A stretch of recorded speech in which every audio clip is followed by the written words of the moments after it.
On est le 20 juin donc 2021.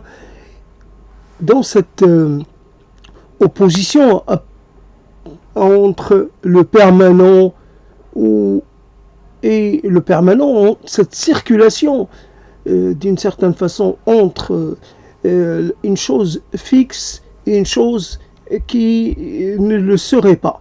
Fixe, tout est évidemment question de regard, question de position. Il y a des choses que l'on regarde, elles ne semblent fixes, et c'est parce que peut-être c'est nous qui sommes fixes et non pas les objets, etc., que nous considérons comme fixes. De toutes les façons, qu'est-ce qui bouge, qu'est-ce qui ne bouge pas, et après c'est... donc le permanent, c'est la chose qui finalement ne changerait pas. Non, le permanent et l'impermanent, c'est la chose qui changerait en permanence de nature, d'essence, de fonction, d'apparence, d'absolu même. Donc il n'y aurait pas d'absolu permanent, il n'y aurait que des absolus relativement flexibles. Voilà, donc l'impermanent, c'est peut-être une chose intéressante vu qu'il nous offre la possibilité de faire l'expérience de la flexibilité et de la souplesse. D'une certaine façon, ça peut nous préparer à accepter le changement sans trop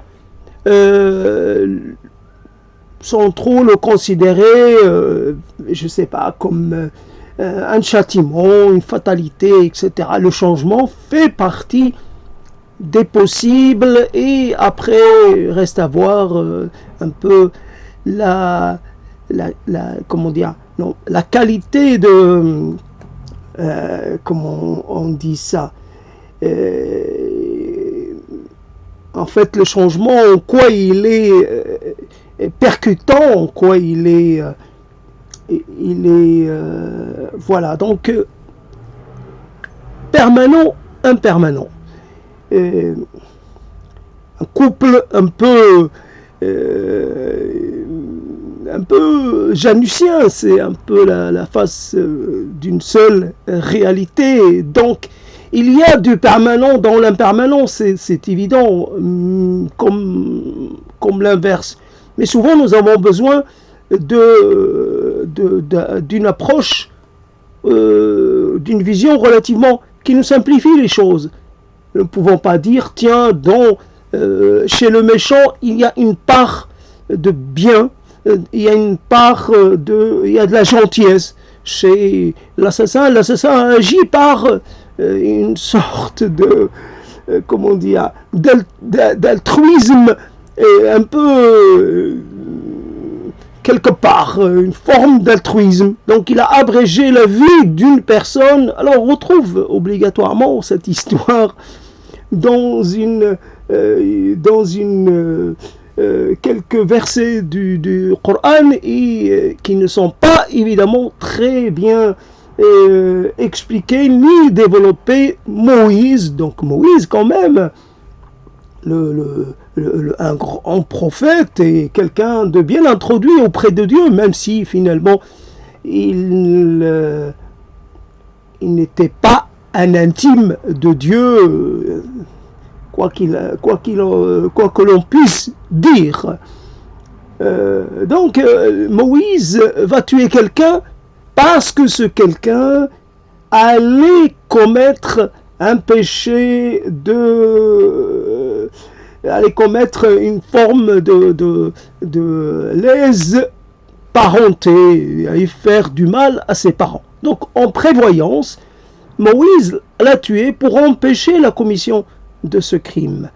Donc on pourrait dire, oui, un assassin, donc il a bien une idée, il a été inspiré.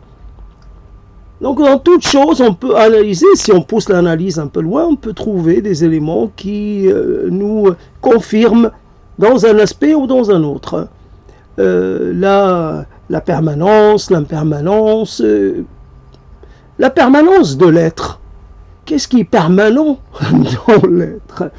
dans l'être que nous connaissons, que nous avons connu, que nous avons un peu revu. Qu'est-ce qui est permanent, qu'est-ce qui pourrait ne pas l'être? Parce qu'on pourrait avoir tendance à considérer qu'il n'y a que du permanent. Cet être n'a pas changé. Il est toujours aussi aveuglé, il n'y a pas de problème. Il ne voit pas, il n'entend pas, c'est définitif. Il est plongé dans sa vision, il est plongé dans sa rêverie, il est plongé dans son monde, il ne voit rien d'autre.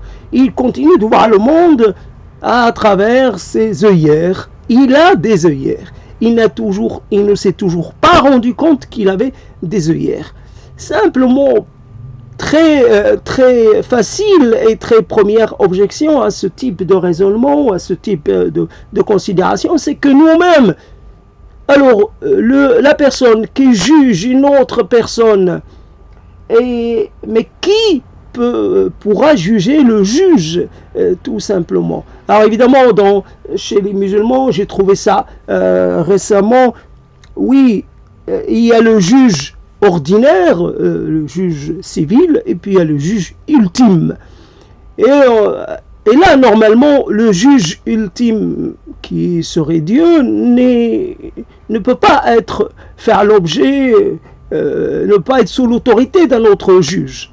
Parce que c'est lui qui, quelque part, Dieu, c'est lui qui établit les lois. Il ne les subit pas. C'est lui qui est à l'origine de toutes les lois et est à l'origine de toutes choses. Donc, d'une certaine façon, bien sûr, on sort de ce piège. Mais pour les humains, pour nous-mêmes, nous avons cette difficulté à nous rendre compte que nous avons des œillères. Et à quel point ils nous cachent la vision, ils nous orientent, ils ne font voir qu'une partie des choses. Chez une bête de somme, ça paraît logique.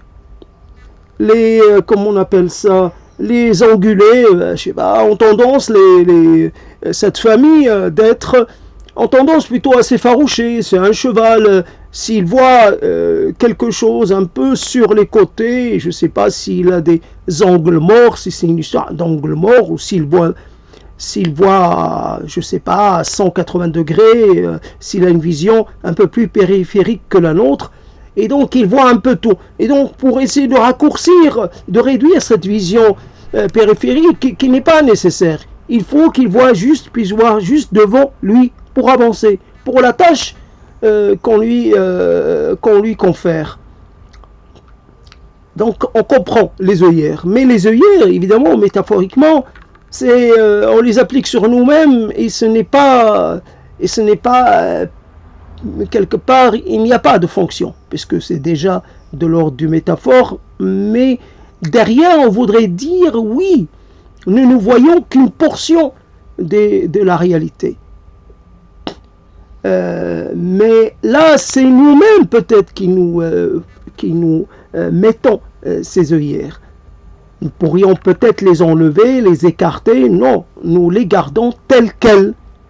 Champ visuel très restreint, champ mental très restreint, champ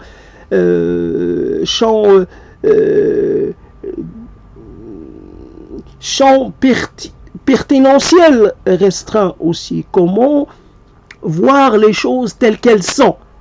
Et même quand on est empêché de voir la totalité, de voir à 360 degrés, on va quand même essayer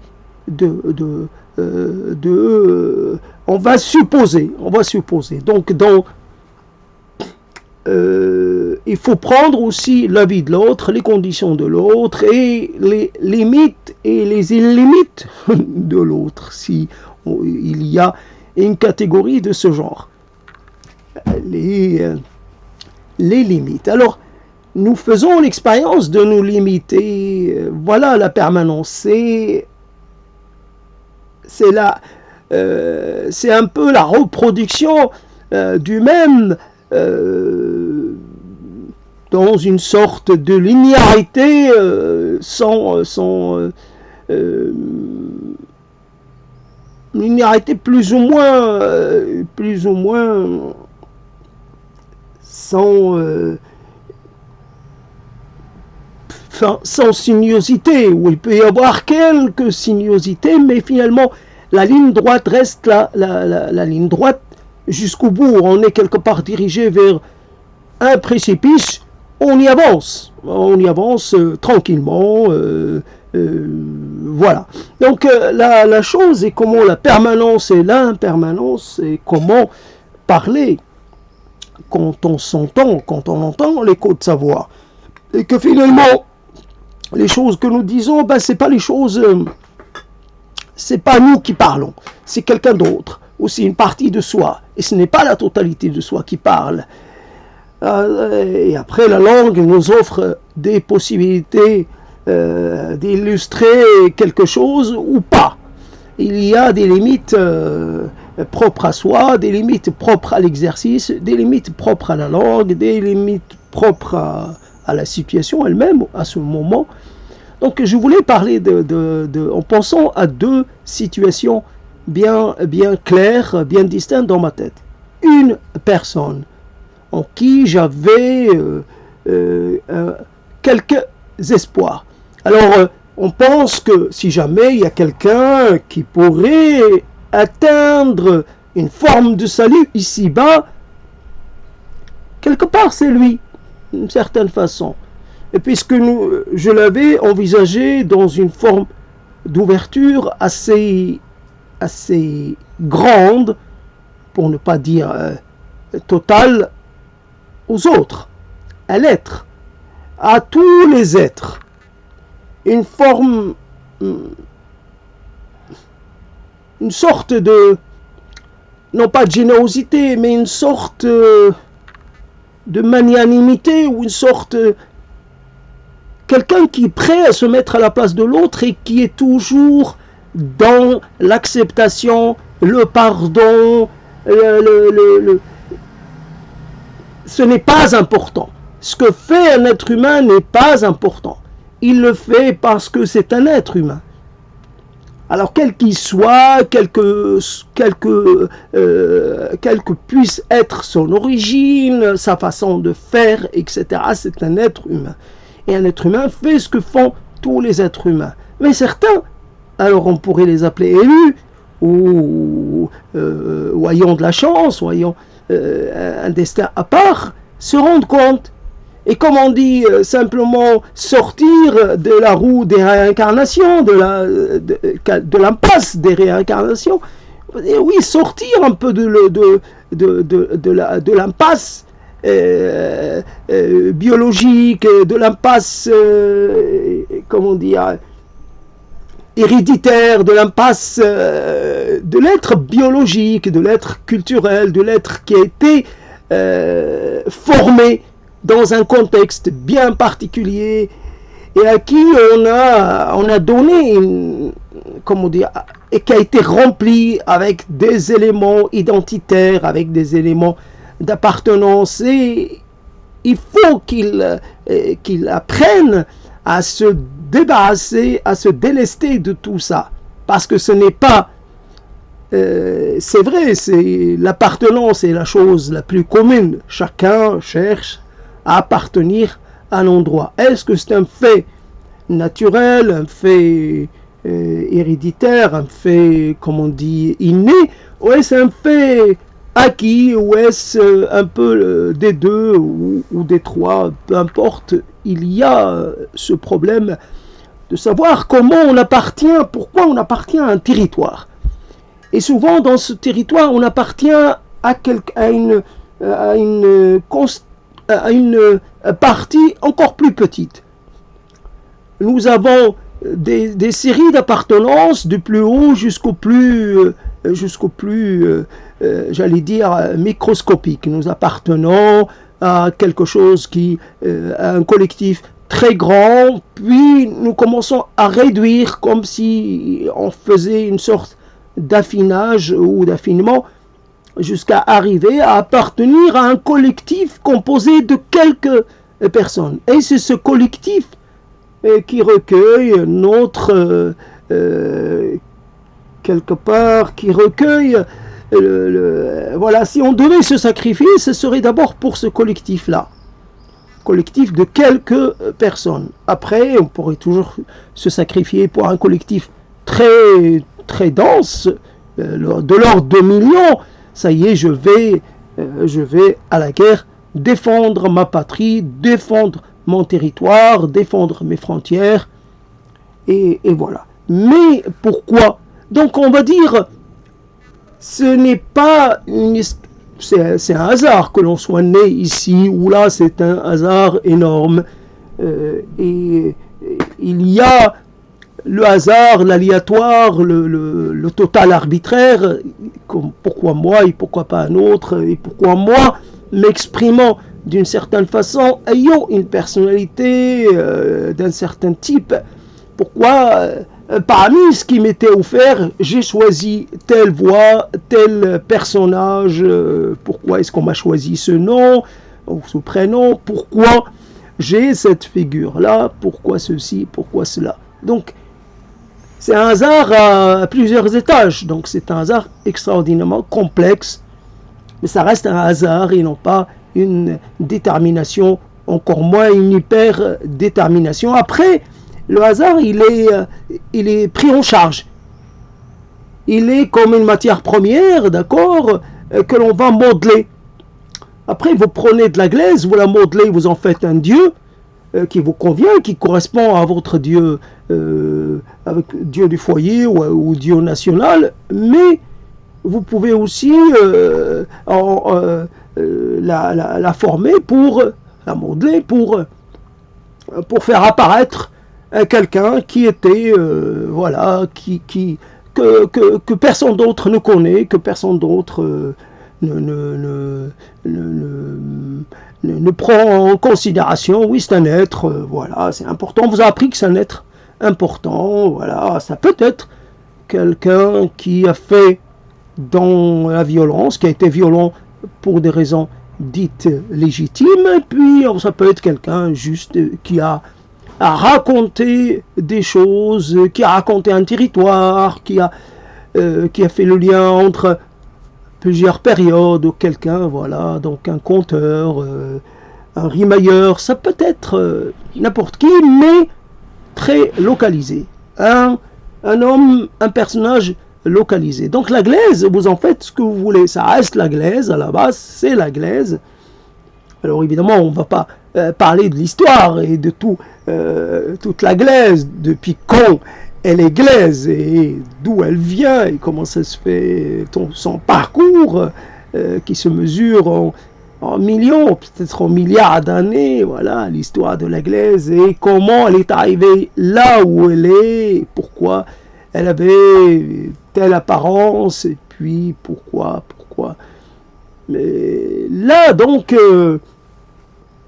c'est cela. Donc, le permanent et l'impermanent. On a envie d'interroger, simplement. Interroger quelqu'un, parce qu'on considère que l'interrogation est une chose essentielle, vitale même. Une chose salutaire. Mais, pourquoi tu fais ce que tu fais? Pourquoi tu apparais tel que tu parais tel que tu parais? Est-ce qu'il n'y a pas un moyen pour toi de paraître différemment? Moi, je sens un petit... il y a quelque chose qui m'embarrasse en toi. J'ai raison d'être embarrassé par toi ou pas. Il y a des contradictions que je n'arrive pas comment dire, à laisser passer.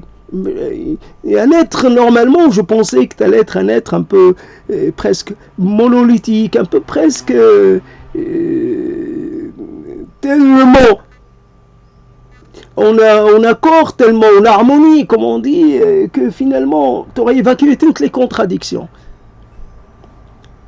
Alors, évidemment, on pourrait dire que l'être qui s'est épuré, qui s'est purifié, donc tous les sentiments qui pourraient avoir à faire avec une forme d'envie, une forme de reproche, une forme d'accrochage à quelque chose. Je n'ai pas de territoire, je n'ai pas de patrie, je n'ai pas de possession. J'ai un corps, mais mon corps, il est là pour me permettre peut-être. Je ne peux rien, je ne peux pas m'en défaire. J'ai ce corps-là, je cohabite avec, voilà, et je ne sais pas qui est le maître de l'autre, mais nous sommes dans une forme de coexistence, voilà. Et ce corps, c'est tout ce que j'ai. Et ce corps et cette voix, voilà, j'ai mon accent, j'ai ma voix. Mais quelquefois, j'ai tendance à parler un peu de la même façon. C'est vrai, j'ai des tics de langage. Peut-être que je me répète. Peut-être que je manque, comment dire, j'ai un ton, mais pas beaucoup d'autres. Je parle un peu trop doucement ou un peu trop... Voilà, et quelque part, j'y peux rien. C'est comme ça que je suis. C'est ça mon registre, mon timbre. Il est un peu trop bas, il n'est pas assez varié, il n'est pas assez riche, il n'est pas assez... Oui. Alors voilà, donc je n'ai rien. Bien sûr, j'ai les mots, mais je n'ai fait que les emprunter et je les emprunte sans les abîmer, sans les écorcher. Bien sûr, j'ai purifié ou j'ai épuré ma langue. Certains pourraient penser que ce n'est là qu'une forme de, comment dire, que j'ai fait cela pour apparaître différent, pour paraître différent. Toujours ce problème entre paraître et apparaître. L'apparence est le fait de donner à voir, et l'apparence que là, je sais pas. Et je sais pas faire très bien la nuance entre les deux. C'est un petit problème avec le français. Paraître, apparaître.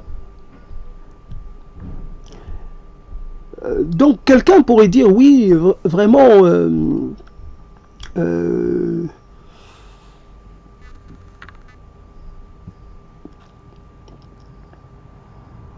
c'est compliqué de se penser qu'en quelque part, l'être, d'une certaine façon, qui pourrait chercher à ne pas nuire aux autres êtres, quels qu'ils soient. Et là, on entre dans quelque chose d'extraordinairement complexe, voire totalement impossible.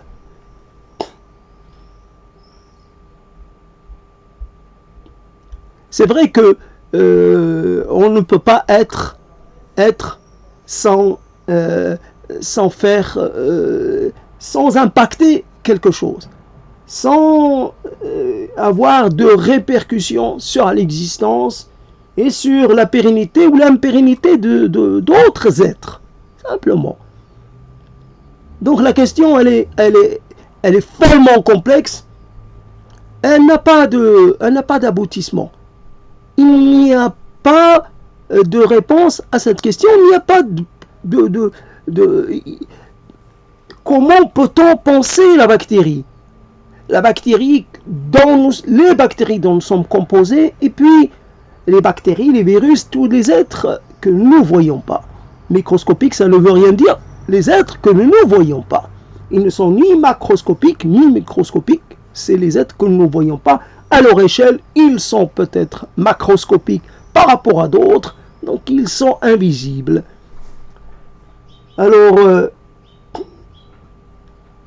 dans chaque acte que je fais, soit ou que je ne fais pas, ou peu importe, soit je donne la possibilité à quelque chose de prendre son essor, soit j'interromps le cours de vie d'une autre catégorie de population. Donc l'être, évidemment, n'est pas un. Ça, c'est clair. Comme on pourrait dire de Dieu qu'il est un. Il n'y a pas de problème. Ça m'étonnerait que Dieu ait ce problème qu'il soit composé qu'il est encore comment dire, on pourrait imaginer le corps de Dieu si il est question de parler de Dieu de cette façon-là, mais puisque obligatoirement Dieu n'a pas de corps. Mais voilà, donc un corps qui n'est monolithique qu'en apparence. C'est un corps extraordinairement, là on pourrait se plonger dans une forme non pas d'introspection, mais j'essaie de regarder mon corps. Et la chose à laquelle je ne peux pas accéder, je pourrais tenter d'avoir une vision de Dieu par miracle, par un enchaînement de situations, et quelque part je pourrais me mettre à rêver Dieu, comme ces gens qui un jour rêvent du prophète et finalement décident qu'ils ont reçu l'appel pour aller faire le pèlerinage à la Kaaba. Voilà, c'est on entend quelqu'un dire la Kaaba est un cube. Alors là, la Kaaba est un cube. Simplement dire que le mot cube a pour origine la Kaaba. Mais tout simplement, ne pas dire que la Kaaba est un cube. Pourquoi ne pas le dire? Pourquoi pas dire que le mot cube est intrinsèquement lié? Il n'y a pas de cube sans la Kaaba. Après, c'est un simple constat, c'est étymologique, il n'y a pas besoin d'introduire quoi que ce soit d'autre. Et donc, ce corps extraordinairement, mais je n'ai aucun mérite là-dedans. J'ai ce corps-là, j'ai peut-être comme ces êtres qui recueillent les bactéries de leurs géniteurs pour essayer d'en avoir aussi dans leur intériorité. Ils en ont besoin, ils n'ont pas les moyens de les avoir. Voilà. Je sais pas, les bactéries dans le lait maternel, dans les baisers maternels, dans le contact avec la mère, je sais pas. Donc quelque part, j'ai peut-être une partie des bactéries maternelles et paternelles et plus. Et j'en serais très fier, évidemment, si j'avais quelques vestiges du corps de ma mère en moi, de cette nature-là. C'est cela. Donc la permanence et l'impermanence.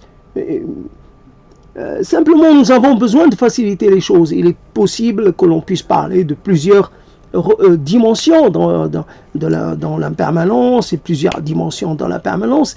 Les mots ne sont que des sortes où les concepts sortent un petit peu de, comment appeler ça, une forme de, j'ai oublié le terme, c'est une forme d'arrangement, de simplification des choses. Déjà, on a à disposition beaucoup trop de complexes, de concepts. Si en plus on doit, à chaque fois qu'on parle d'un complexe, et finalement le présenter dans toutes les variétés, dans toute l'infinité de ces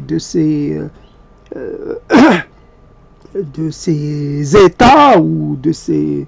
on n'en sortirait pas. Mais donc on reste sur des choses assez simples, présentées de façon schématique, un peu simple. Voilà.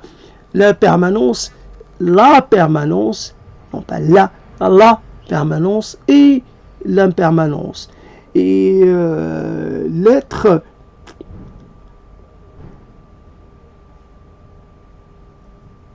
Alors, il peut se passer beaucoup de temps. Est-ce qu'on va observer? Est-ce qu'on va se concentrer sur ce qui a changé et sur ce qui n'a pas changé? comment faire la distinction entre les choses. Il est possible que physiquement, nous puissions remarquer un changement, un tassement. La personne nous apparaît moins grande ou plus grande, nous apparaît plus en masse ou moins en masse. Mais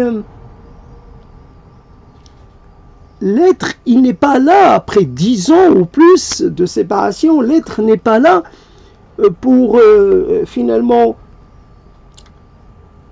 il y a comme une sorte d'effacement de cette période d'absence. Et non, il faut tenir compte de cette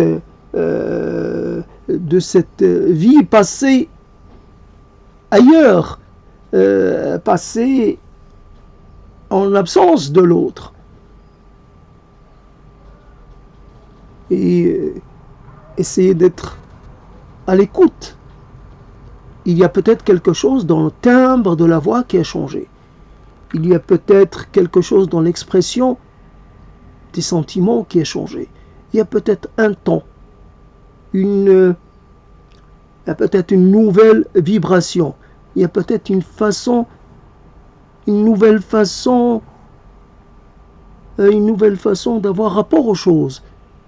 Faut-il être extrêmement attentif ou faut-il s'attendre à ce que cela apparaisse comme ça sans effort? Je me rends compte. Mais ce qui est plutôt décevant, c'est qu'on se rend compte que l'être, au lieu d'une progression, on pourrait parler d'une progression continue ou une progression avec des à-coups, mais en tout cas une progression, toujours on est dans une forme, comment dire, d'un positivisme un peu moral, etc., qui est un problématique. Il n'y a pas de progrès, il n'y a pas d'un progrès. Ces catégories-là ne sont pas très pertinentes, mais on les utilise pour, encore une fois, par commodité. Donc on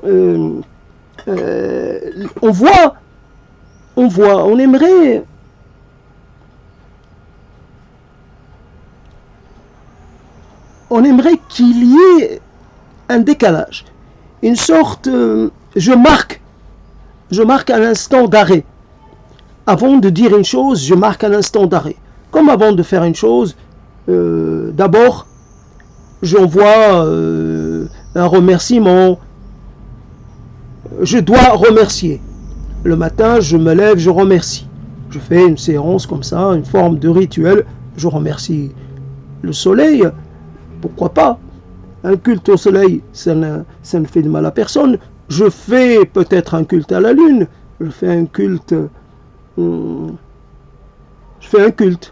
à tous les êtres qui sont passés par l'endroit où je suis.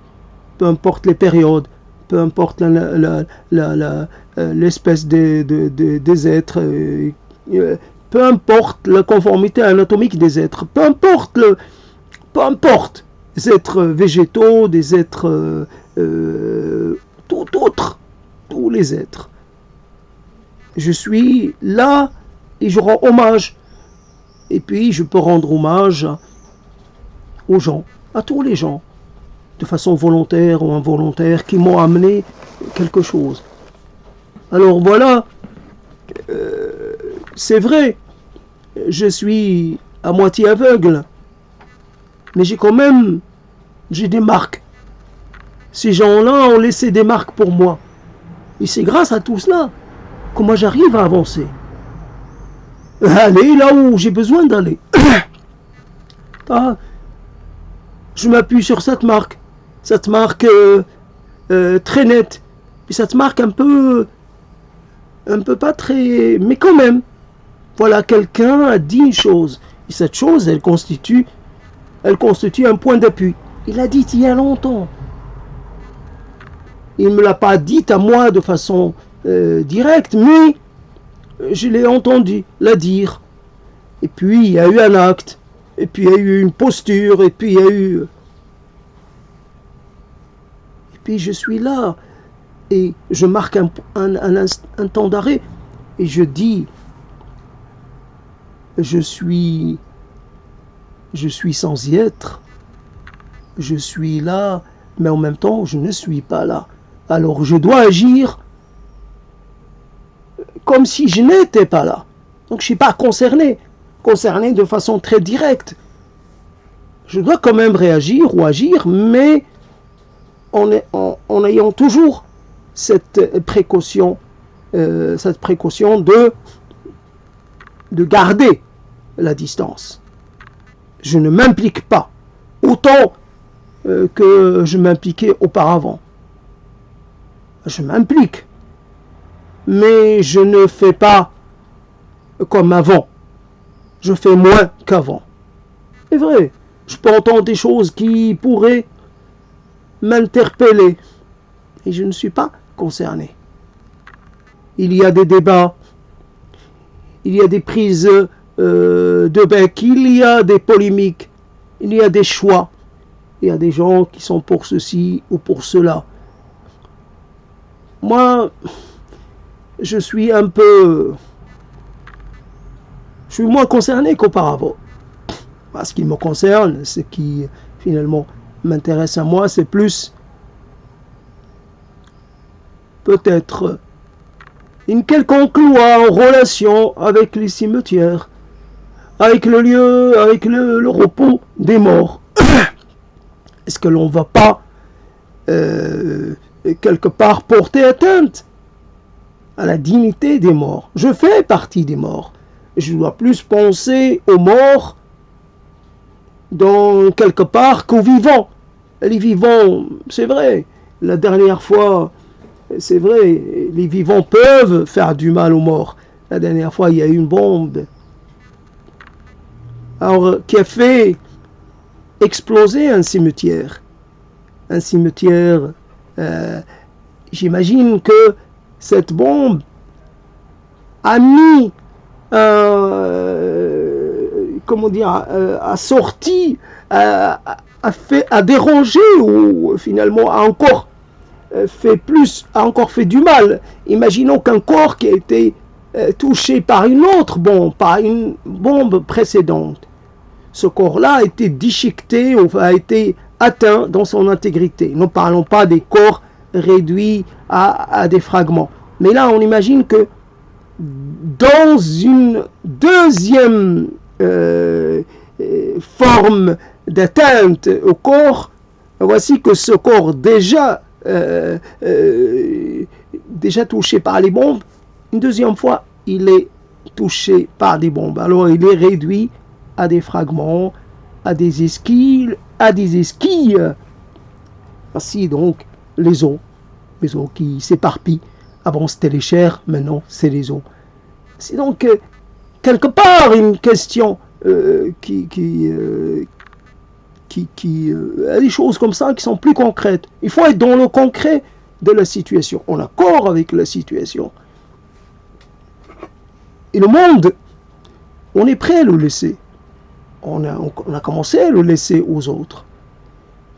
On s'en fiche un peu de savoir si on leur a laissé un monde vivable ou pas, parce que fondamentalement là, c'est encore une forme de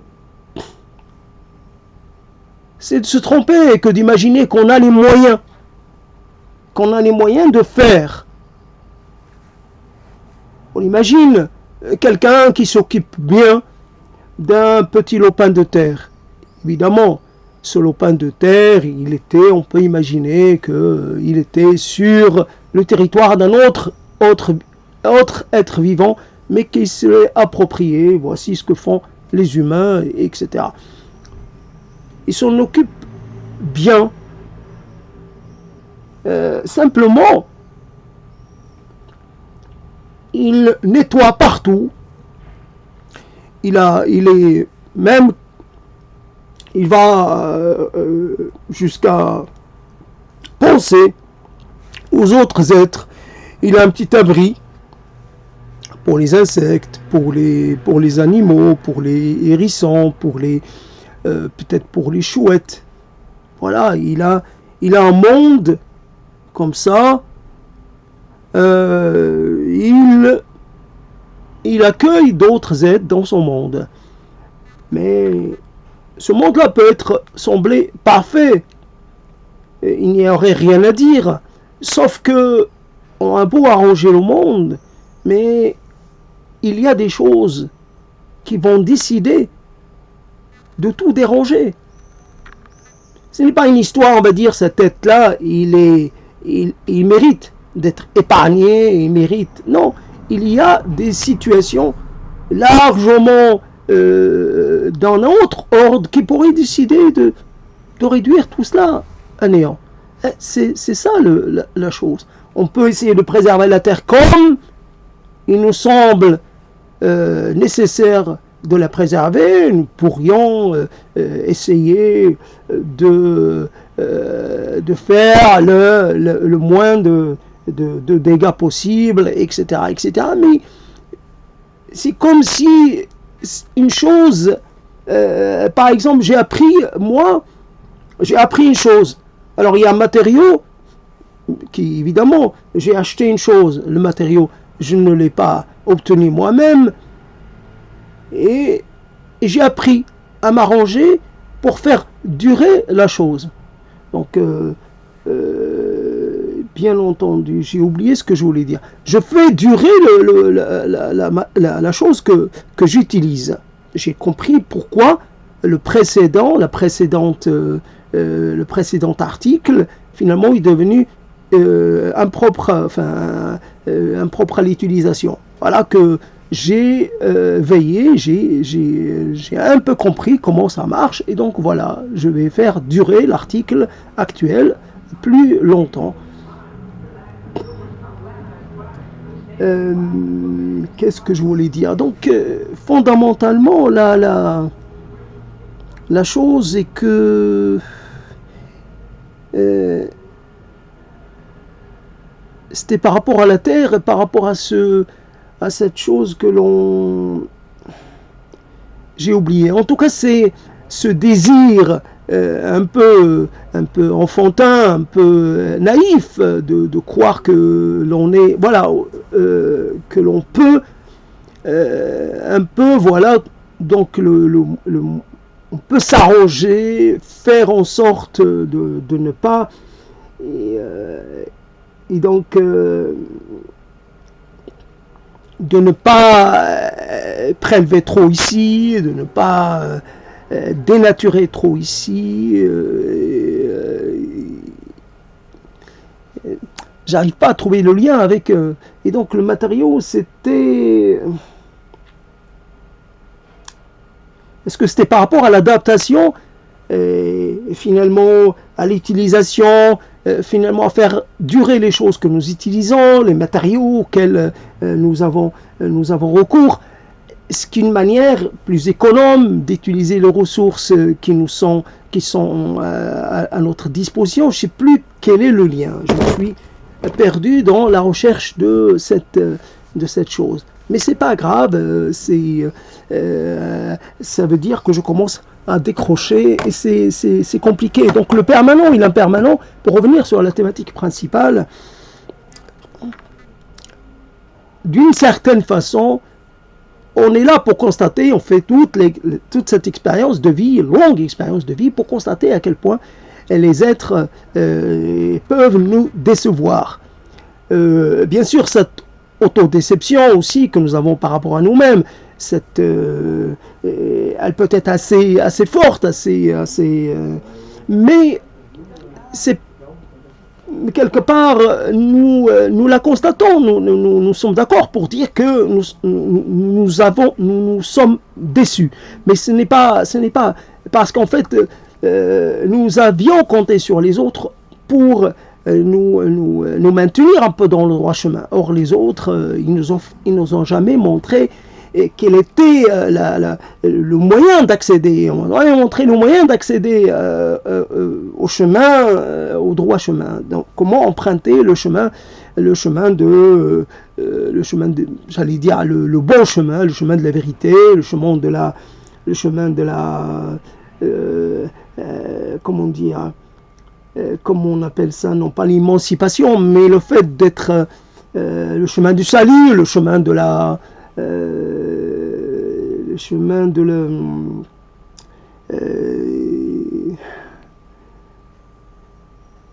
Oui, le chemin, j'ai un terme religieux que j'ai oublié.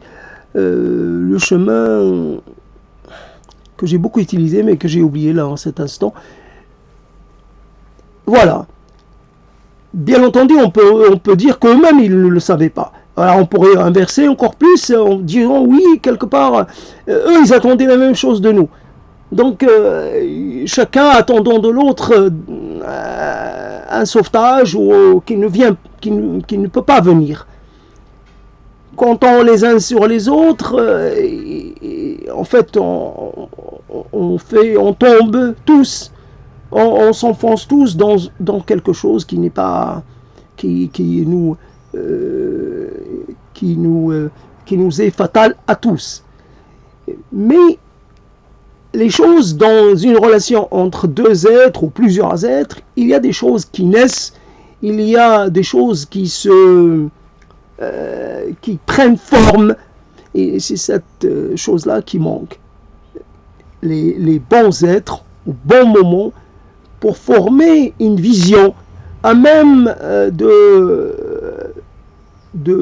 nous permettre d'avoir le meilleur rapport possible à nous-mêmes et à ce qui nous environne.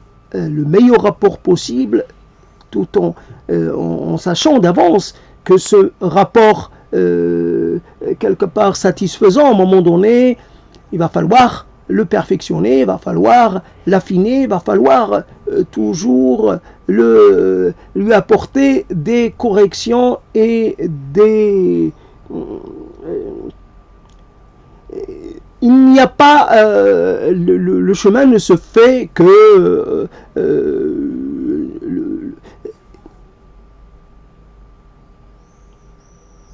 il y a un chemin peut-être qui apparaîtrait au fur et à mesure que nous marchons, le chemin se fait, se fabrique. Et alors, si le chemin se fabrique au fur et à mesure, alors elle est où la limite? Et en fait, il n'y a pas de fin. C'est un chemin que l'on emprunte, et donc à un moment donné, on n'arrive plus à avancer. Donc le chemin s'arrête. On n'arrive plus à avancer pour une raison ou une autre, et ça y est, c'est fini. Il n'y a pas de point d'arrivée. Il y a un point de continuité, et voilà, on tombe, quelqu'un comme dans une guerre, le porteur de drapeau tombe, puis un autre prend le drapeau, il tombe aussi à son tour, et ainsi de suite. Mais il faut que le drapeau soit toujours haut, il faut que ça soit toujours porté, peu importe le nombre de sacrifier juste pour un bout de tissu. Et donc la quête, finalement, n'a pas de sens. Avancer n'a pas de sens. S'arrêter n'a pas de sens, reculer n'a pas de sens. On se rend compte que rien n'a de sens. Alors évidemment, on se coffre les mots, ça ne suffit pas. On n'a que trois possibilités, trois alternatives. Avancer, reculer, ne pas avancer. Ça ne fait pas spécialement beaucoup de possibilités. Alors il devrait y avoir énormément de possibilités. Être capable de changer même la physique qui gouverne le moment. On pourrait dire d'autres lois physiques. Se fragmenter et puis se regrouper.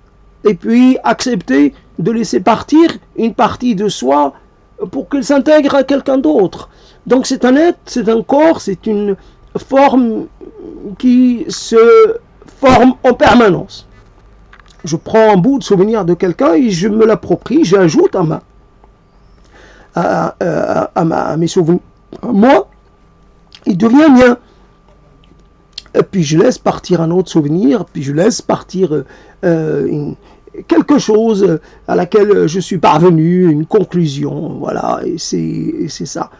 J'ai pas besoin de posséder. La vérité étant entendu qu'il n'y a pas de vérité à posséder. Il n'y a que des échanges. Alors évidemment, quand on dit des échanges, il faut amener quelque chose. Alors, on va faire comme s'il y avait quelque chose à échanger et on va être un peu dans ce jeu d'échange. Étant entendu que tout cela ne rime à rien, parce qu'il y a quelque chose qui est encore absent. Cette chose absente, et elle le restera.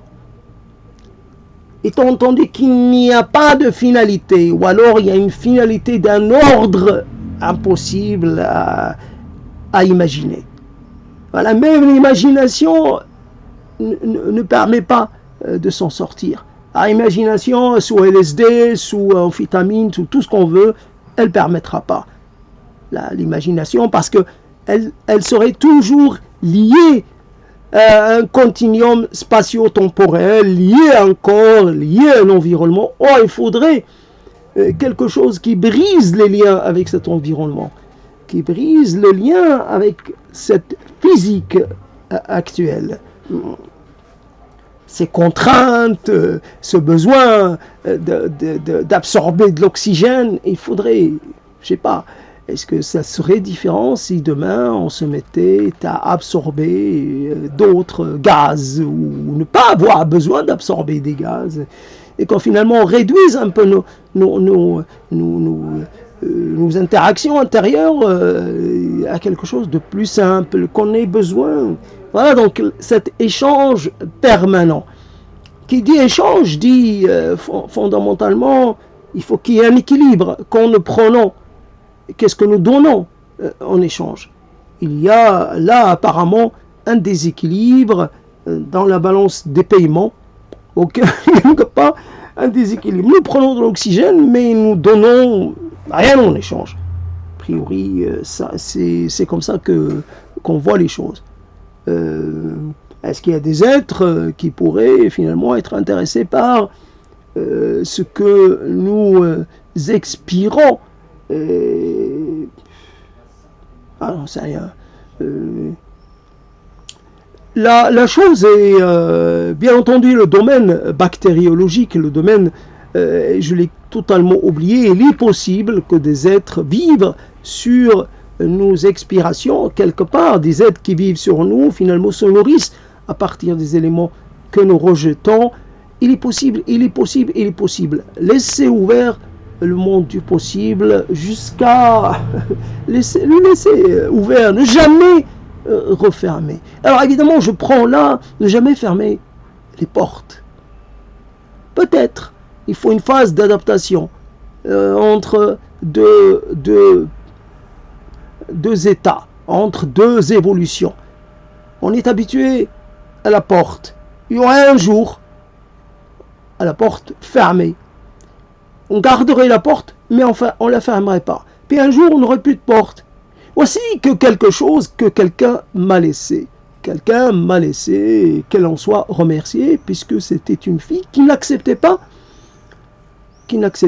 d'après la légende, d'après ce qu'on m'avait raconté, qui n'acceptait pas d'avoir la porte fermée. D'une certaine façon, quand j'oublie, par exemple, de fermer ma porte, et que je me rends compte, un lendemain, je suis content parce que j'ai pu vivre sans avoir fermé ma porte. Sécurité un peu illusoire, mais de combien d'illusions nous avons besoin pour pouvoir continuer d'aller et venir dans cette temporalité qui est la nôtre. Alors voilà donc permanence, impermanence. On peut être déçu, donc d'une certaine façon, on avance dans la vie, et comme quelqu'un a dit, ou lui a fait dire, plus j'avance, moins je sais. Donc, à un moment donné, on peut dire, plus j'avance, plus je me rends compte que je n'ai pas à chercher quelque chose parce que je ne la trouverai pas. Il n'y a pas à chercher, il n'y a pas à attendre, puisqu'il n'y a rien à attendre. De personne, ni de Dieu, ni de personne, ni de quoi que ce soit. Il n'y a rien à attendre. À la rigueur, quelque chose à attendre des mots, puisque l'on espère un jour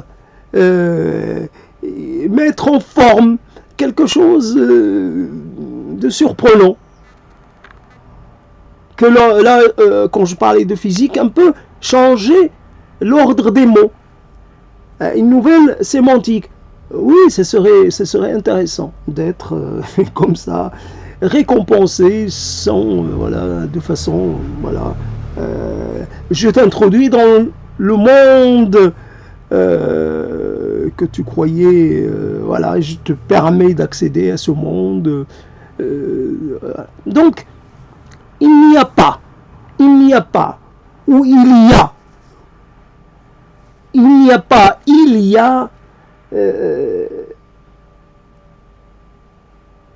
l'éternité, reconsidérer l'éternité. L'éternité, c'est quoi?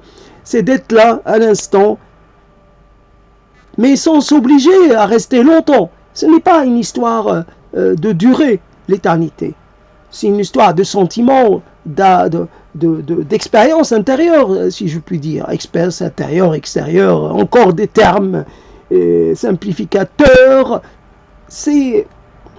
Je suis là, je regarde. Je regarde une fleur. Je regarde une fleur. Je suis content. Je suis content, pourquoi je le suis?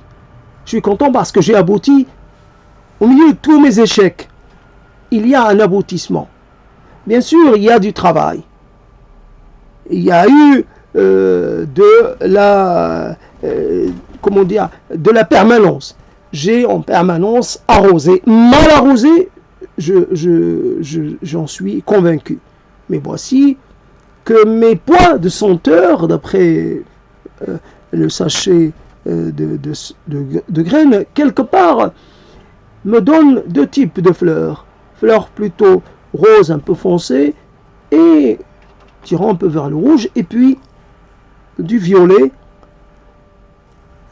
Mais aussi mon désir, un peu désir ultime, c'est que la personne qui me fait face, qui m'avoisine ou mon voisin d'en face, puisse regarder ces petites fleurs et qu'elle puisse quelque part éprouver un peu de bien-être à la vue de ces petites fleurs, qu'elle les considère aussi comme siennes. C'est ça, ça serait ça ma récompense la plus grande. Et voilà donc, mais l'éternité, je regarde ces fleurs, je suis content pour elles parce qu'elles vont, ces plantes vont faire leur cycle. C'est très bien.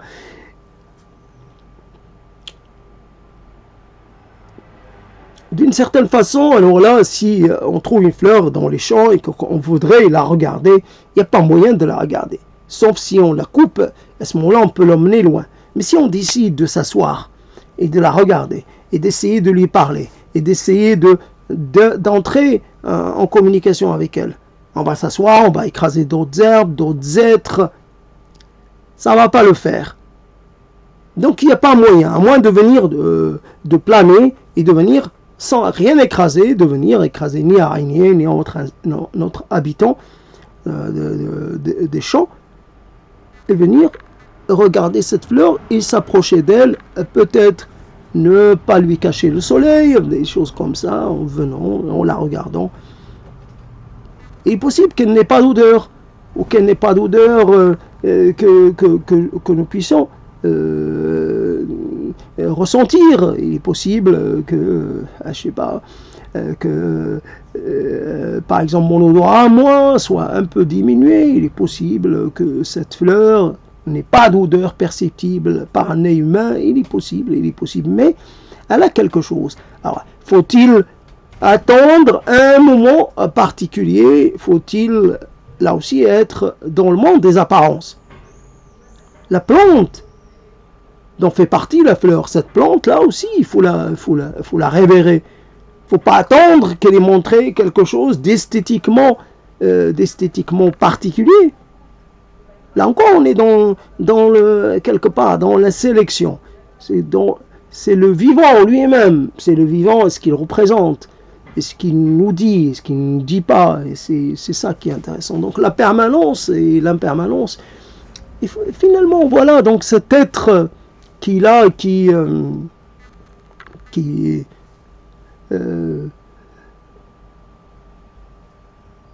c'est compliqué, il faut peut-être un peu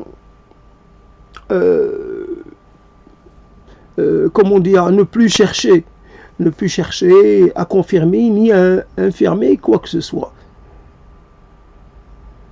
Ça veut dire que finalement, ne plus faire, ça réduit la quantité des possibles interactions. Si vous ne faites rien, il est possible que vous ayez des interactions, mais sur un mode mineur. Et vous ne pouvez plus avoir d'interactions moyennes ou majeures. Mais c'est comme ça. Donc, passer à une chose, voilà, donc pourquoi la permanence et l'impermanence, et pourquoi cette prise de parole comme ça, c'était pour parler de quelqu'un d'une chose qui s'est produite et qui finalement me fait penser à des choses qui se sont produites il y a 11 ans. Il y a 11 ans, en 2010. C'est extraordinaire, en 2011, en tout cas c'est il y a 10 ans, 11 ans. Des gens ont le même comportement. À 10 ans plus loin, le même comportement. C'est extraordinaire. Seulement, je me suis un peu forcé à ne pas réagir de la même façon qu'il y a 10 ans. Il y avait des choses qui étaient relativement faciles, relativement classiques, des cas de jugement, des cas de figure ou des jugements tout près.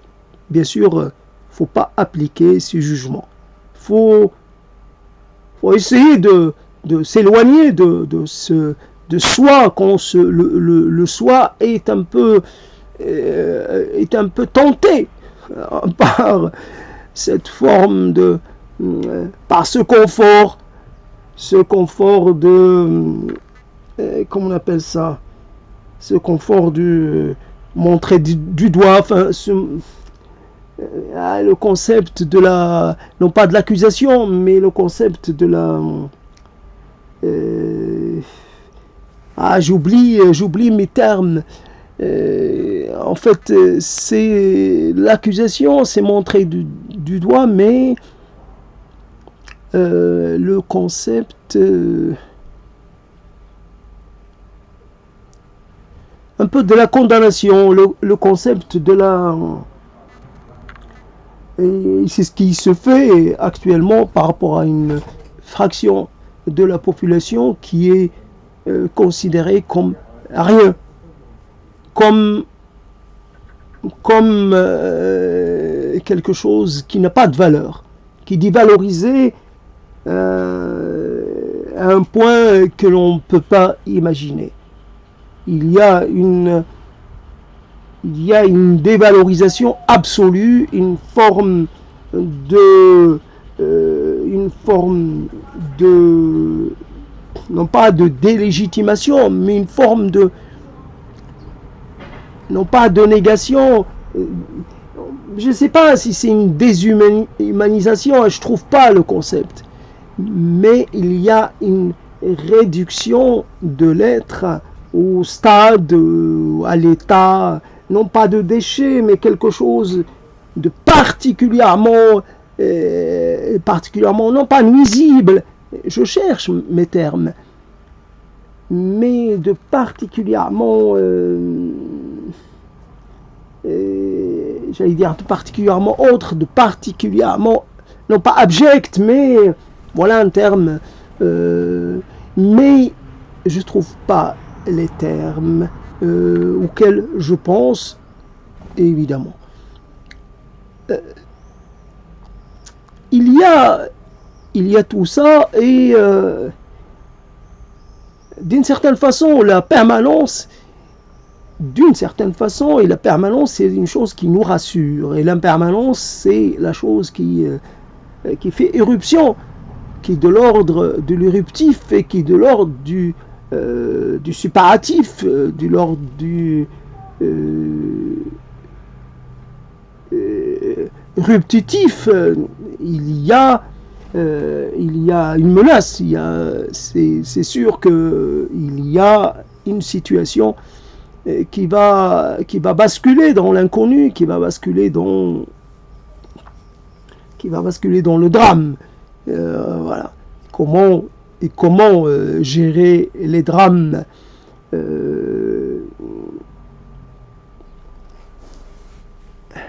La permanence, voilà donc une forme de soi un peu poussé vers la sortie parce que le temps, notre temps, mon temps est terminé. Ma période d'exposition, ma période d'existence, je dois rester dans mon coin et je dois laisser l'espace public, l'espace du dehors à d'autres. C'est leur moment, c'est leur moment, c'est leur temps à eux, c'est le moment qui est voilà. Après ils le laisseront à leur tour si il y a encore de l'humanité à ce moment-là. C'est comme ça. Il faut accepter que l'on puisse entendre. Et c'est aussi la vie, c'est aussi la puissance du désir, la puissance de soi, la foi dans soi, une forme de croyance dans ses capacités. Voilà, le monde, il est à nous maintenant. On va en faire quelque chose de bien, de mieux que vous. Le monde, il est à nous, il n'est plus à vous. Voilà, on le marque avec le bruit, avec nos odeurs, avec les choses que nous mettons. Voilà, tu tombes sur un fragment de quelque chose. Voilà, ça a été laissé par le nouveau maître du monde. Et c'est un jeune. Et toi, t'es plus un jeune. Et t'es plus. Voilà. T'es pas un jeune, mais t'es pas un vieux, puisque t'es un vieux, mais sans descendance. Alors t'as rien à dire. Donc c'est la permanence malgré ce qui s'est passé, comme quelque chose qui se ferme. Alors ce n'est pas des gens qui parlent très doucement, qui avancent, qui refont connaissance avec une certaine précaution. Comment ça va de loin? Qu'est-ce que tu racontes? Comment tu as vécu cette période? T'as perdu quelqu'un? T'as pas perdu quelqu'un? T'as souffert? T'as pas souffert? Ah non, c'est rien. Ça n'a jamais existé. Et la société, un petit peu, la société de jouissance de soi, jouissance de l'autre, elle se continue un peu. La société, peut-être la société des individus, peut-être pas. La société des individus, qui sait qu'est-ce qui est en train de se passer exactement? Est-ce la continuité ou est-ce l'invention de quelque chose d'autre, mais que moi je ne vois pas, parce que j'ai pas les codes, parce que je n'ai plus la capacité d'entendement. Je ne comprends pas ce que font les gens plus jeunes que moi. Je ne comprends pas. Je ne comprends pas leur discours, leurs revendications, leur folie, leur extrémisme, leur démesure. Je ne les comprends pas. Mais voici d'une certaine façon que les rituels d'avant reprennent. Oui, il faut faire en sorte de cacher les blessures et les traumatismes et faire comme si. Pourtant, même sans la période de grande peur, même sans cette période difficile, les choses n'allaient pas bien. Il y avait des drames partout, des drames cachés, des drames intimes. Vous pouvez vivre tous les drames possibles, personne ne sont préoccupés. Mais vous, là aussi le problème, vous aviez votre drame, et ce qui comptait pour vous, c'est le vôtre. votre drame. Alors vous pouvez penser au drame de la terre. Vous avez anthropoïsé la terre. Vous avez la terre qui souffre. La terre comme un être humain. À votre image. Alors c'est pas Dieu, nous sommes à l'image de Dieu, c'est la terre qui serait notre image et la terre qui serait en souffrance. Permettez-moi d'en rire. Et évidemment, un rire pas gai. Ah, pas gai du tout. Mais pas possible. La terre ne souffre pas. La terre, elle n'a pas de terminaison nerveuse pour souffrir. Elle n'a pas un centre de douleur. Elle n'a pas la terre. Sinon, on lui mettrait un gros, comment dire, un comprimé à sa taille, un comprimé tranquillisant, un comprimé, la terre. Oui, voilà, donc, oui, on est plus sensible à cette souffrance supposée, et puis, ou alors simplement métaphorique, mais abstraite, j'en sais rien, mais après, quand moi je parle de ma souffrance, ben je ne vois qu'elle, je suis omnubilé par elle, voilà, c'est mon alpha et mon oméga, c'est, je me réveille, je souffre, je m'endors, je souffre, je me réveille, je souffre, je n'adore que ma souffrance, enfin, je n'adore, on ne parle que cela, alors, oui, et ça fait pas un peu répétitif, ça te sent pas un peu routinier? Et quand je rencontre quelqu'un, je parle de ma souffrance. Ah, au bout d'un moment, je suis forcé d'écouter lui qui parle de sa souffrance, mais il ne parle pas de notre souffrance à tous les deux, ou la souffrance de tous les autres. Ça souffre de partout. Ça souffre n'importe où. Ça souffre. Ça souffre de mille et une manières. Ça souffre. Alors celui qui ne souffre pas aujourd'hui souffrira demain. Celui qui ne pleure pas aujourd'hui pleurera demain. Celui qui ne pleure pas aujourd'hui a déjà peut-être pleuré. Cessez de pleurer. Il n'a plus de larmes. C'est possible que ce soit comme ça. Voilà. J'ai plus de larmes. Mes glandes lacrymales se sont épuisées.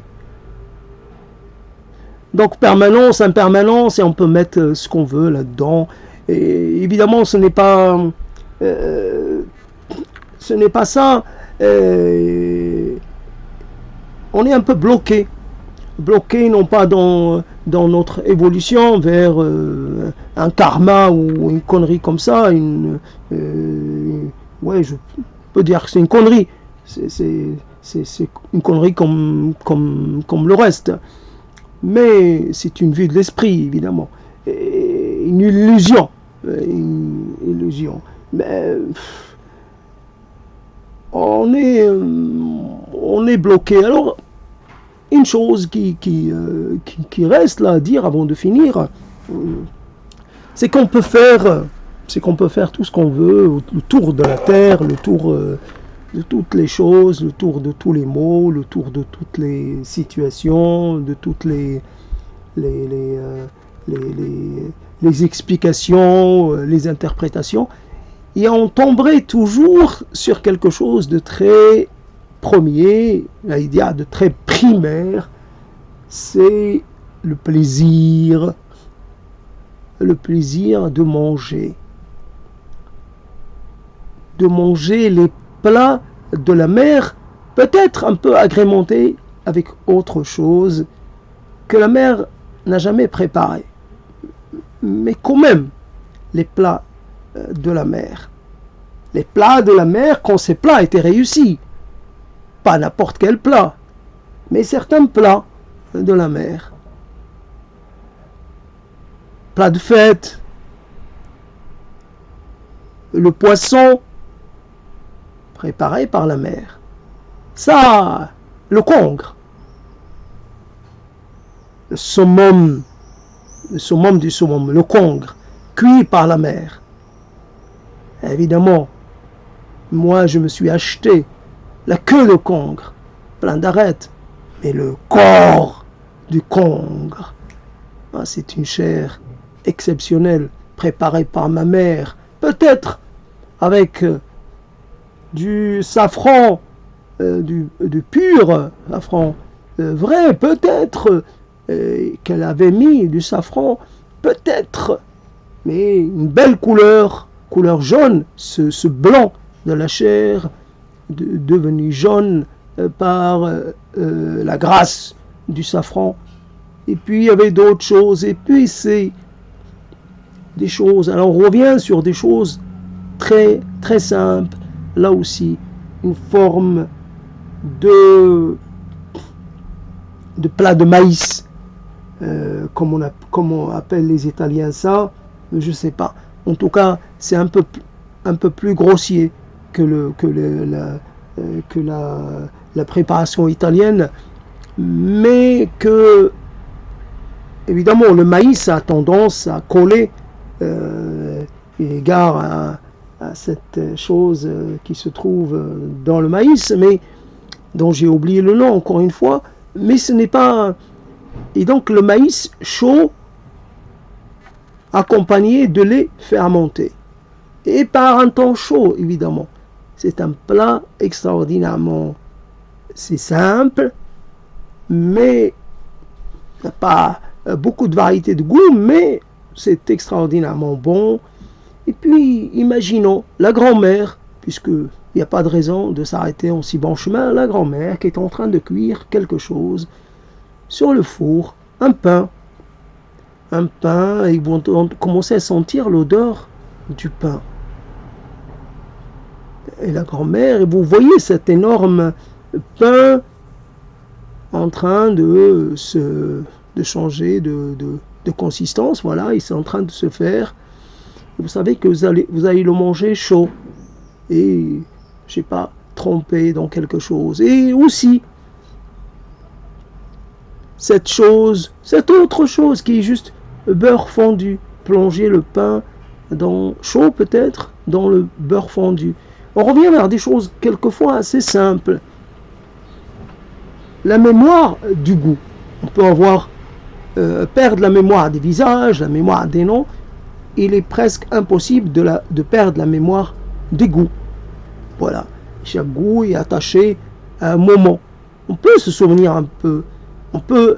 Voilà, nos préférences gustatives sont éternelles, mais de savoir à quel moment on a rencontré ce plat, c'est pas évident. Mais déjà, on garde un lien.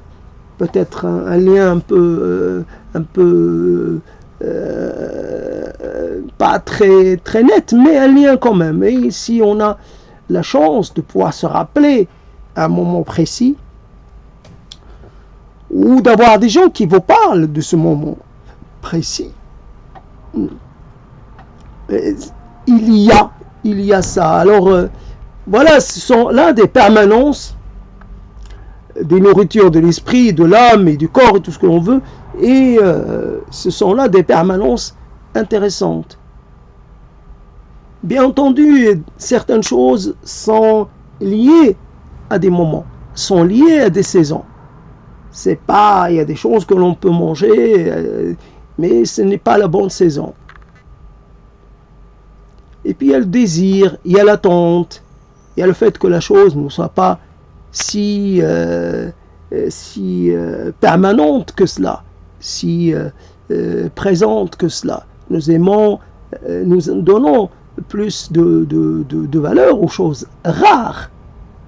C'est pendant les fêtes que l'on avait droit à recevoir des petits, comment on appelle ça, des petites, un peu comme forme de biscuit, là, un peu arrondi, comme une petite bague, tout petit, et puis mélangé avec des noix, des amandes et des dattes. Et chacun recevait un peu dans sa main, ou je ne sais pas quoi, dans ses mains, enfin dans ses... voilà, sa part. Et c'était intéressant parce que c'est qu'une fois l'année qu'on avait droit à ça. Après, il y avait des choses, il y avait des beignets. Des beignets, c'est pendant les fêtes religieuses, s'entend, pas les fêtes civiles. Et voilà, on avait droit à ces beignets. Et voilà. C'est pas qu'on attendait toute l'année, mais quand même, quand le beignet était là, on savait, voilà, ma mère passait sa nuit à préparer les beignets et d'autres formes de... Il y a des crêpes aussi qu'elle préparait, des crêpes spéciales, et donc voilà. Donc il fallait qu'elle... Elle faisait tout, elle n'était pas avare de son temps. S'il fallait ne dormir que 2 heures, et voilà, elle ne dormait que 2 heures. Des êtres que l'on voudrait un peu élever au rang de Dieu et de déesse, ou au moins saint et sainte. Il y a un peu dans l'ordre du mérite, la médaille de l'ordre du mérite, quelque part. Mérite parce que ces êtres-là ont fait la démonstration qu'ils avaient des qualités particulières, qu'ils savaient faire don d'eux-mêmes. Voilà, le don de soi. Une qualité intéressante qui peut, quelque part, à un moment donné, nous offrir une sortie de ce enfermement dans le permanent, l'impermanent. Comment je peux faire don de moi-même. Voilà, quelque part. Pour passer du temps avec les mots et essayer de voir ce que cela va donner. Ça commence peut-être avec une intention, puis finalement ça commence et puis ça prend peut-être d'autres chemins. La chose que l'on peut remarquer dans le désamour que l'on peut avoir avec quelqu'un, c'est le souci que l'on a de ne pas intégrer ses propres paroles ou ses propres mots. Alors, le mot intention, ce n'est pas la personne n'est pas propriétaire de son mot, mais quand même, est-ce qu'elle l'a utilisé, et c'est un mot qui me pose problème. Donc, l'intention.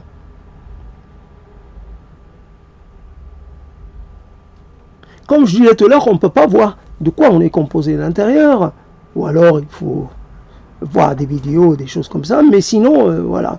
Mais soi-même, on peut voir quelque chose qui ressemble à ça, à soi, mais soi-même.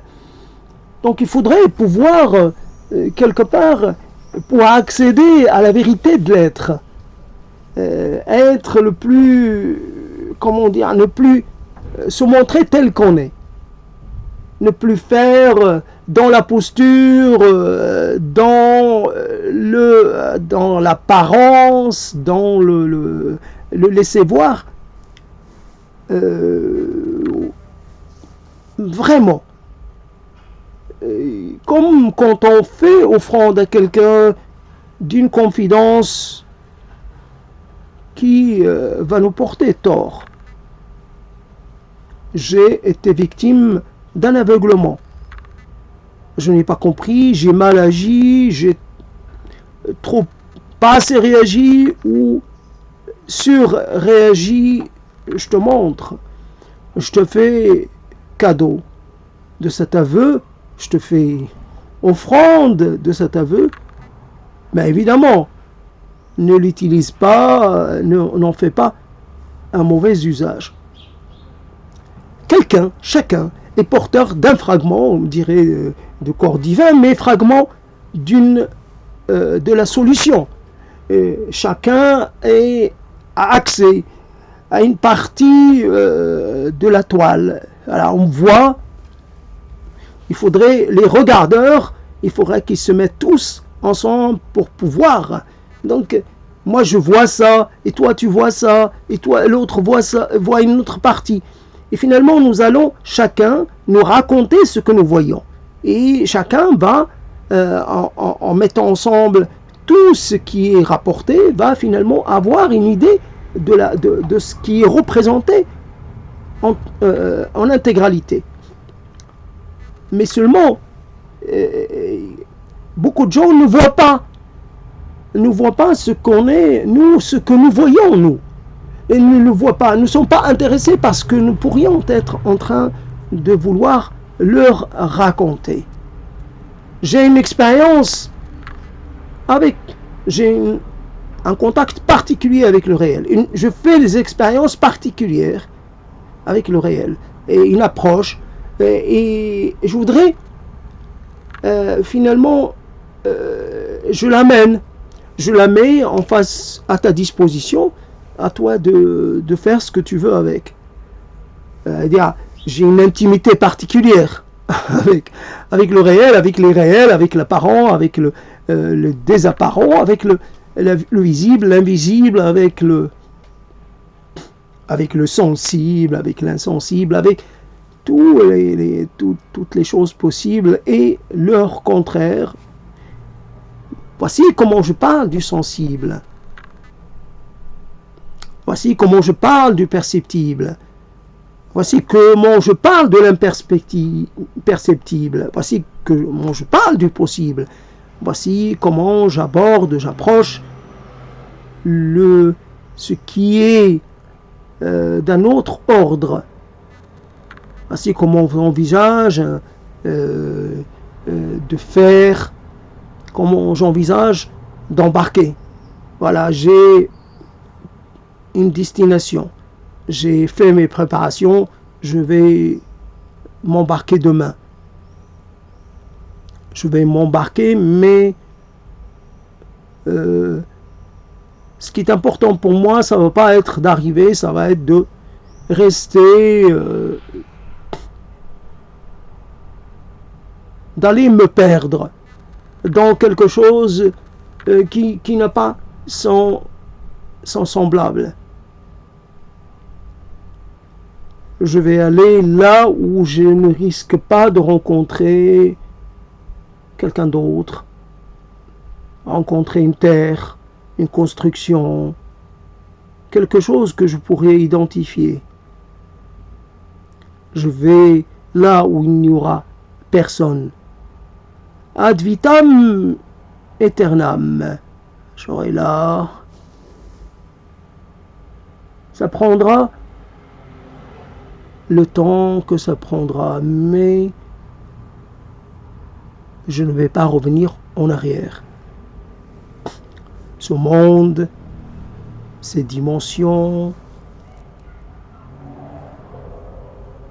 sa matérialité, quelque part j'en ai fait le tour. Maintenant c'est arrivé le moment d'explorer autre chose, de faire autre chose, quitte à ne pas aboutir. Il est possible que j'arrive finalement à rien, que la mer m'avale, que est possible que je meure d'inanition. Il est possible que voilà, si j'entre dans un monde de l'inconnu et je l'aborde avec sans peur, c'est moi qui l'ai cherché, c'est moi qui veux prendre cette décision pour d'autres insensés et sans utilité. Simplement pour continuer, pour arriver à 1h30, et ce n'est pas évident. Il y a comme une impossibilité physique, alors je n'ai toujours pas trouvé le terme, et il est impossible à un moment donné, ou jusqu'à maintenant, d'arriver à rencontrer l'autre dans ses prises de parole. Pourquoi ça ne se produit pas? Pourtant, le jeu est assez collectif, est assez pluriel. Il n'y a pas de jeu au sens propre du terme. Il y a peut-être des possibilités, voilà, d'existence, des choses dans lesquelles beaucoup de gens pourraient se reconnaître, mais ça ne fonctionne pas. Après, ça dépend. Si on cherche à recueillir l'assentiment des uns et des autres, ça n'a pas d'intérêt non plus. C'est pas tellement ça la vocation, quelque part, de ce travail. D'abord, c'est un travail sur les mots, un travail sur le possible avancement vers la compréhension, une forme de compréhension avancée avec l'aide des mots. Est-ce que je vais pouvoir un jour mieux voir ce que pour l'instant je ne vois que de façon fragmentée ou parcellaire ou incomplète? Est-ce que je vais pouvoir affiner ma vision à travers ces mots et à travers seulement ces mots? Le problème des mots, c'est que quand je les énonce, quand je les prononce, ben finalement, il y a comme une forme de coupure avec le visible. Les mots naissent d'un autre lieu qui n'est pas le monde du visible, qui est le monde des mots. Il y a une déconnexion entre le monde des mots et les autres mondes. Donc les mots n'existent que pour eux-mêmes et finalement ils ne vous font pas spécialement ou obligatoirement arriver quelque part. Donc il y a une illusion, il y a quelque chose de vain à vouloir